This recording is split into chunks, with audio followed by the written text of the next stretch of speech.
Yes po, direct. May nag-aalalay. Maute, wag na yan, maute. Kailangan ko alalay dito.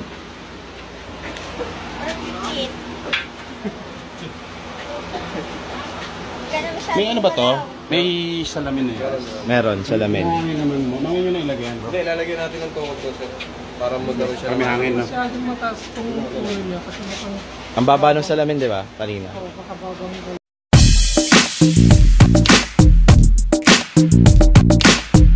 May ilang natuwa pero marami ang nabigla at nalungkot sa kumakalat na balitang biglaang pamamaalam ng karakter ni Makoy De Leon na si David sa seryeng Batang Quiapo ni Coco Martin.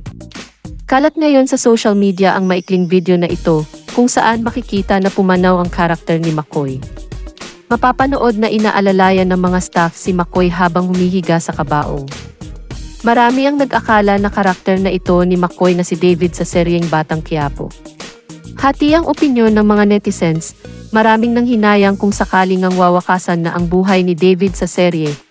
Lalo na ang kanyang mga fans, may iba din namang natuwa dahil inis na inis sila kay David bilang isa sa mga kontrabida sa serye.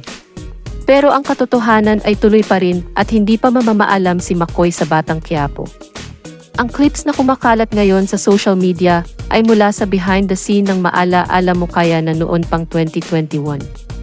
Na may titulong Gift of Sight. May ilan lang nagpakalat muli ng video dahil gusto na nilang mawala si David sa Batang Quiapo sa sobrang pagkainis dito.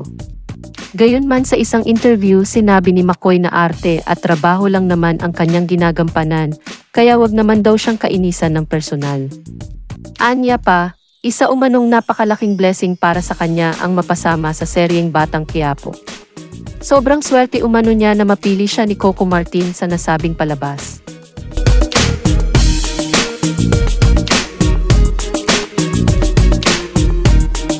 Mahal na mahal din pag pinadimagi ba?